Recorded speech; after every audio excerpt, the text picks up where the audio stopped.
নিচের ঘরের মধ্যে বসে গরমে মরে যাচ্ছেন আশালতা। এই বয়সে এসে এটা কি করে ফেললেন উনি? শেষে কিনা নিজের বাড়িতেই চুরি। ছি ছি, কি করে সবার সামনে এখন মুখ দেখাবেন? পুরো ঘটনাটা মনে পড়লে ভেতরে ভেতরে অস্থির হয়ে পড়ছেন। খালি মনে হচ্ছে, ভগবান, এই মুখ যেন আর কাউকে দেখাতে না হয়। এর থেকে মৃত্যুও তার কাছে সম্মানের ছিল। এখন ছেলে নাতির সামনে তিনি কোন মুখে দাঁড়াবেন? এই মুখ যে আর দেখাবার উপায় থাকলো না কারুর কাছে। ঘটনার সূত্রপাত আজ দুপুরে। নাতি কলেজে, ছেলে অফিসে, বাড়িতে উনি আর বৌমা। আশালতা সকালে অল্প কিছু খান, তারপর স্নান পুজো করে একেবারে একটু তাড়াতাড়ি ভাত খেয়ে নেন। বেশি বেলায় খেলে আবার সহ্য হয় না। রান্নার লোক রান্না করে দিয়ে চলে যায়। রান্নাঘরে আলাদা করে নিরামিষ আর আমিষ রান্না রাখা থাকে। উনি তো নিরামিষ খান, তাই এই ব্যবস্থা। বৌমা ঘরের বাকি কাজ করার জন্য উনি নিজের ভাত নিজেই পেটে নিয়ে খান। এটাই বরাবর হয়ে আসছে, এটুকু উনি পারেন। আজ বৌমা স্নান করতে গেলে আশালতা রান্নাঘরে গেলেন ভাত নিতে। থালায় বাটিতে নিজের খাবার নিয়ে নিজের ঘরে চলে এলেন আশালতা। উনি খাবারটা নিজের ঘরেই খান। স্বামী মারা যাওয়ার পর থেকে সেই যে আমিষ খাবার ছেড়েছেন, তারপর থেকে আর টেবিলে খান না। ওখানে আমিষ খাবার খাওয়ার জন্য নিজের ঘরে একটা ছোট চেয়ার টেবিলে দুবেলা খাবার খান। জল ওষুধ সেখানেই রাখা থাকে সুবিধার জন্য। ভাত ভেঙে সবে খেতে শুরু করেছেন, ছেলের বউ এসে সামনে দাঁড়ালো। বুঝতে পারেননি ছেলের বউ স্নানে না গিয়ে তার উপর নজর রাখছিল। আপনি লুকিয়ে মাংস খাচ্ছেন মা? বৌমা একটু জোরে করেই কথাটি বলে উঠল। কিংকর্তব্য বিমূঢ় আশালতা কিছু বলতে চাইলেন, কিন্তু গলা দিয়ে কোনো কথাই বের হলো না। শরীরটা থরথর করে কাঁপতে লাগলো, আর চোখ দিয়ে জল পড়তে লাগলো। মুখের গ্রাস মুখ থেকে পড়ে গেল। বুকের মধ্যে ভীষণ কষ্ট। বৌমা বলেই চলল, এই জন্য ভাবি মাছের টুকরো মাংস মাঝে মাঝেই কম পড়ে কেন? ভাবি বিড়ালে খেলো নাকি? কিন্তু সব তো ঢাকায় থাকে। আসলে ঘরেই যে বিড়াল আছে সে আর জানবো কি করে? এত লোভ আপনার? লজ্জা করে না এই বয়সে চুরি করে খেতে? আগে বললেই পারতেন, আমি নিজেই দিতাম। কি দরকার লোকের সামনে দেখিয়ে নিরামিষ খাবার? আরও অনেক কথাই বলে গেল বৌমা। আশালতা আর শুনতে পারছিলেন না এত অপমান। তার তখন মনে হলো মাটি ভাগ হয়ে যাক, তিনি তার মধ্যে ঢুকে যান। এই লজ্জা তিনি কোথায় রাখবেন? ভাত তো আর খাওয়া হলো না, ওইভাবেই পড়ে থাকলো ভাতের থালা। বৌমা চলে গেল হাত ধুয়ে বিছানায় পড়ে কাঁদতে থাকলেন। এরপর আর কত অপমান তার কপালে আছে কি জানে। একবার আত্মহত্যার কথা ভাবলেন, কিন্তু সেই সাহস তিনি পেলেন না। সবার সেই সাহস হয় না। বিকেলবেলা কাজের মেয়েটা আসলেই তার কাছেও বৌমা রসিয়ে রসিয়ে গলা বেশ করে এই ব্যাপারে অনেক কিছুই বলল। ঘরে বসে আশালতা সব শুনলেন। কাজের মেয়েটা কিন্তু ঘরে ভাতের থালা নিতে এসে বলল, ঠাকুমা, তুমি যা করেছো একদম ঠিক করেছো। তোমার আত্মা এখন খেতে চেয়েছে, তাই তুমি খেয়েছো। তাতে কি মহাভারত অশুদ্ধ হয়েছে? একদম ঠিক করেছো তুমি। আমাদের ওখানে সব বিধবা মানুষই তো মাছ মাংস খায়, তারা কি অন্যায় করে? আশালতার মনে পড়ে যাচ্ছে সব পুরনো কথা। বাবার খুব আদরের মেয়ে ছিলেন তিনি। এই বাড়িতে যখন বিয়ে হয় অনেকটাই কম বয়স ছিল তার। শ্বশুরবাড়ি আসার সময় কি কান্না কেঁদেছিলেন বাবাকে জড়িয়ে ধরে। বাবা তার জামাইয়ের হাত ধরে বলেছিলেন, আমার মেয়েটাকে একটু দেখো। মেয়েটা আমার বড় আদরের, একটু অভিমানী মেয়ে আমার। ও মাছ মাংস খেতে খুব ভালোবাসে। তুমি একটু দেখো, ওকে কোনোদিন অবহেলা করো না। ও কোনো অন্যায় করলে ওকে বুঝিয়ে বলো, কিন্তু ওকে বকাবকি করো না। সব বাবা মার কাছে সন্তানরা বোধ হয় এইরকমই হয়। পরের ঘরে গেলে মেয়ের জন্য চিন্তায় ঘুম হয় না। না, উনি কোনোদিন অবহেলা করেননি আশালতাকে, বরং সারা জীবন তার সমস্ত সুখ সুবিধার দিকে নজর রেখেছিলেন। যেভাবেই হোক এক টুকরো মাছ সারা জীবন পাতে পেয়েছেন আশালতা। কোনো কিছু চাইবার আগে সেটা তার হাতে পৌঁছে যেত। এতটাই ভালো মানুষ ছিলেন তার স্বামী। অন্য কোনো কিছু চাহিদা তার ছিল না। শুধু নিরামিষ একদম পছন্দ ছিল না। বেশ মনে পড়ছে খোকা তখন বাইরে চাকরি করত। ওর বাবা যখন অসুস্থ হলো প্রায় 15 বছর আগে, মাছ আনার কেউ ছিল না। আশালতা কোনোদিন বাজারে যেতেন না, তাই রাস্তায় মাছওয়ালা গেলে সেখান থেকে মাছ নিতে হতো। শয্যাশায়ী অবস্থায়ও ওই মানুষটা জানলা দিয়ে মাছওয়ালাকে ডাক দিতেন। আশালতা রাগ করতেন, কি দরকার তোমার ডাকার, একদিন মাছ না খেলে কি হয়? কিন্তু উনি বলতেন, তুমি যে একদম খেতে পারো না নিরামিষ, তাই তো ডাকি। আর এটাও বলতেন, আমি মরে গেলে তুমি কিন্তু নিরামিষ খাবে না, মাছ মাংস সব খাবে, এটা আমি বলে গেলাম। কিছুদিনের মধ্যেই মানুষটা মারা গেছিল। ছেলে বৌমা নাতি এসে বাবার কাজকর্ম সব করেছিল। মৎস্যমুখের দিন বাড়ির কয়েকজন বলেছিল, এখন কেউ ওসব মানে না, আজ তোমার পাতে আমিষ দিয়ে দিই, আজ খাও, তাহলে আমিষ খেতে পারবে। আসলে তার কোনো বক্তব্য ছিল না। মানুষটা যে কথাটা বলে গেছে সেটাও তার মনে ছিল, কিন্তু সেই সময় তিনি কিছুই বলেননি কাউকে।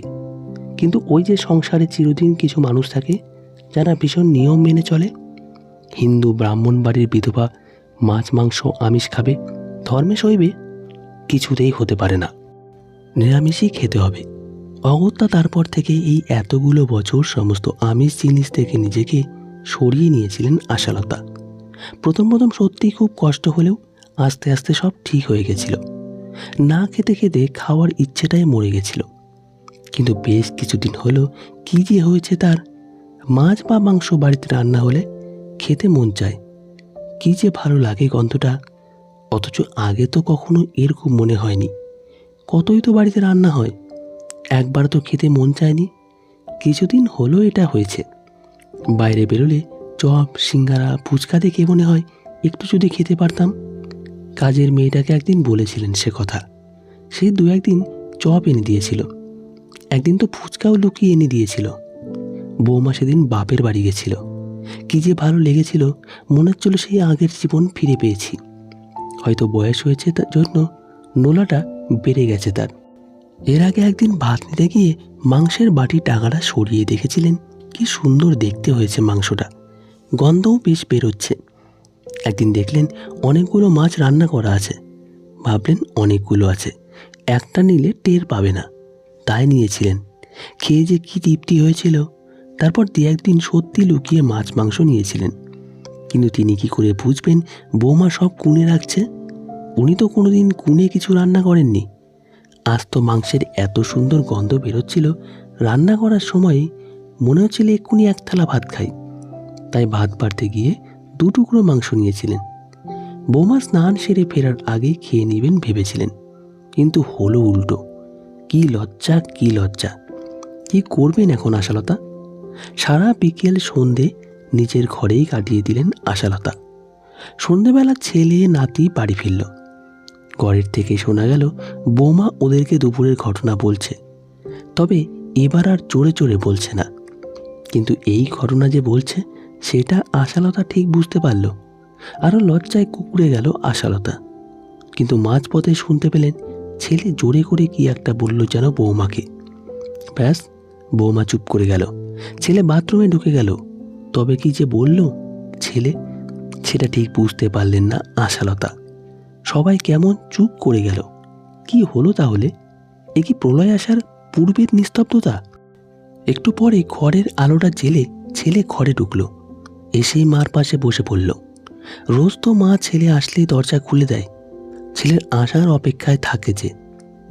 আজ মাকে নিজের ঘর থেকে না বেরোতে দেখেই বুঝেছিল কিছু হয়েছে মার, হয়তো শরীর খারাপ। কিন্তু সব শুনে অনুশোচনায় জ্বলে যাচ্ছিল ছেলে।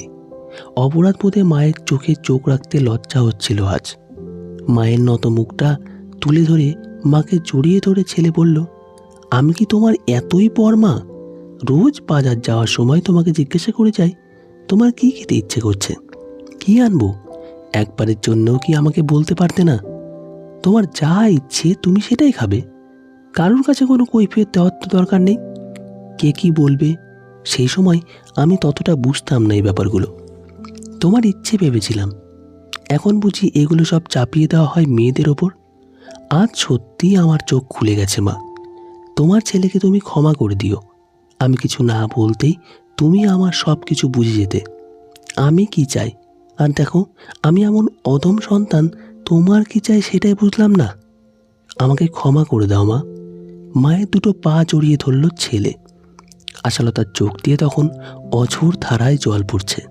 বললেন, না রে খোকা, সেই সময় প্রথম প্রথম নিরামিষ খেতে কষ্ট হতো, কিন্তু তারপর অভ্যেস হয়ে গেছিল। আজ এত বছর পর কোনোদিন আর ইচ্ছেই হয়নি ওসব খেতে। কিন্তু কিছুদিন হলো কি যে হয়েছে, হঠাৎ করে মাছ মাংসের প্রতি একটু লোভ হয়েছে। বুড়ো হলে বোধহয় কারুর কারুর এরকম লোভ দেখা দেয়। আত্মা চায় মনের কোনায় পড়ে থাকা ইচ্ছেগুলোকে আবার পূরণ করতে।